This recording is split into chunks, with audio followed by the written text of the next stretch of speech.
Apa guna berkain batik kalau tidak berbaju kasar? Apa guna memandang cantik kalau tidak berbudi bahasa?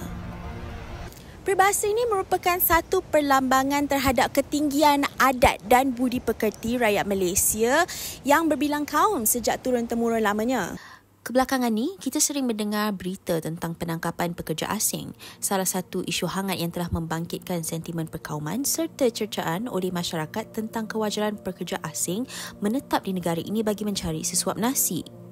Realitinya, media sosial kini dipenuhi dengan komen dan cercaan yang berbaur perkauman. Masih ingat lagi tentang kekecohan dalam meratifikasi ICERT ataupun Konvensyen Antarabangsa mengenai penghapusan segala bentuk diskriminasi kaum? Lawan ICERT! Lawan ICERT! Allahu Akbar! Allahu Akbar! Allahu Akbar! Konvensyen yang diperkenalkan oleh PBB pada tahun 1965 ini telah meraih banyak bantahan sehingga dianggarkan seramai 80,000 orang telah turun memprotes ratifikasi Konvensyen ICERT ini. Secara tak langsung, isu ini telah menambahkan tekanan politik dan mengeruhkan lagi ketegangan kaum di seluruh negara dan lebih hangat apabila sekumpulan pengguna media sosial melancarkan hashtag tolak ICERT dan merancakkan lagi penolakan besar-besaran masyarakat Melayu Islam terhadap konvensyen ini. Melihat kesungguhan sebahagian rakyat Malaysia dalam menolak konvensyen ini, apakah impak negatif yang akan terjadi sekiranya Kerajaan Persekutuan bersetuju untuk meratifikasi ICERT? Adakah betul ia akan menggugat hak-hak dan keistimewaan masyarakat Melayu dan Bumiputera? Menurut kajian IKMAS yang dikomisyen oleh Ideas pada tahun 2020, ternyata ramai rakyat Malaysia yang kurang mengetahui asas konvensyen ini. Rata-rata responden tidak sedar bahawa ICERT mengiktiraf keperluan tindakan afirmatif dalam sesetengah konteks dan tidak menganggapnya sebagai satu bentuk diskriminasi. Di sebalik bantahan besar-besaran di lapangan serta di media sosial, persoalan besar yang harus dijawab ialah apakah yang menyebabkan naratif tentang keburukan ratifikasi ICERT menjadi sangat dominan dalam pemikiran masyarakat ketika itu. Dapatan lanjut oleh IKMAS juga menunjukkan terdapat banyak penyebaran maklumat palsu yang menyebabkan responden tidak dapat membezakan antara konsep diskriminasi kaum dan tindakan afirmatif, malah tidak tahu bahawa konvensyen ini mengiktiraf tindakan afirmatif. Sejarah mengingatkan kita bahawa ketegangan boleh membawa kepada perpecahan kaum. Semestinya kita tak mahu lagi mengulangi kesilapan yang sudah berlaku pada masa lalu. Jadi sedar ataupun tidak, kehidupan kita sebagai masyarakat di Malaysia sebenarnya kita hidup sangat terasing daripada satu sama lain. Jadi we live in silos kan.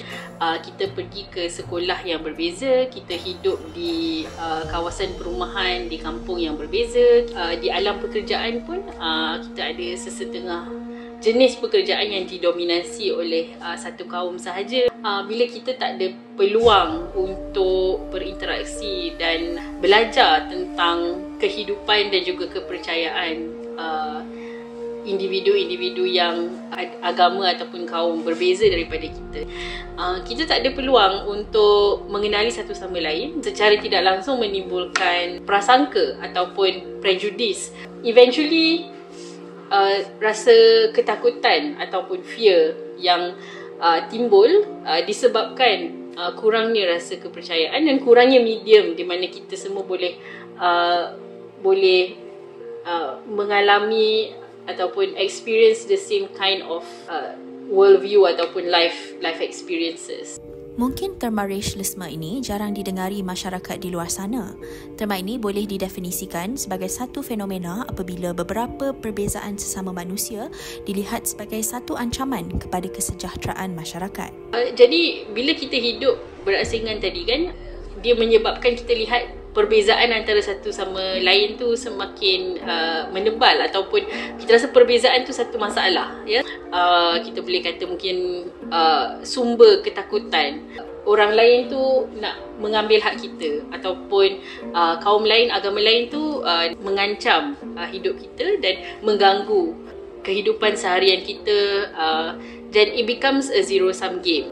Sepatutnya kita lihat semua orang yang hidup di negara kita ini mempunyai aspirasi yang sama. Biasanya, sentimen perkauman di Malaysia akan melonjak naik terutamanya ketika pasca pilihan raya. Kita imbas kembali pilihan raya kecil tahun lalu apabila sebuah badan bebas tempatan, Centre for Independent Journalism Malaysia, melaporkan terdapat jumlah penggunaan bahasa kesat yang tinggi di media sosial tertumpu kepada topik-topik termasuk kaum, agama dan juga jantina. Kita tak sepatutnya tunggu ahli politik ataupun pemerintah untuk membuat inisiatif untuk menyatu padukan rakyat.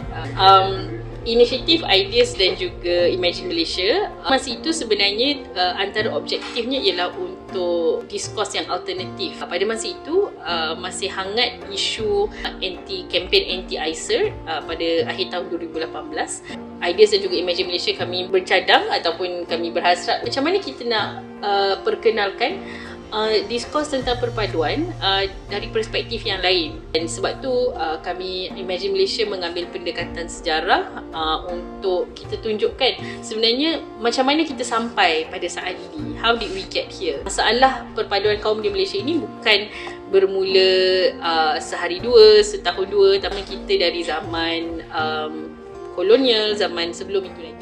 Nampaknya sudah tiba waktu untuk rakyat Malaysia bersama berganding bahu untuk menyelesaikan masalah-masalah perkauman yang masih berlanjutan. Tanggungjawab memupuk perpaduan bukanlah terletak pada mereka yang memegang tampuk kuasa sahaja. Malah, keseluruhan masyarakat perlu bersama menggembling tenaga untuk memastikan prejudis atau diskriminasi terhadap mereka yang berlainan kaum dapat dihapuskan serta-merta. Baca laporan yang diterbitkan oleh Ideas bersama-sama Imagine Malaysia untuk memahami dengan lebih lanjut tentang diskriminasi kaum.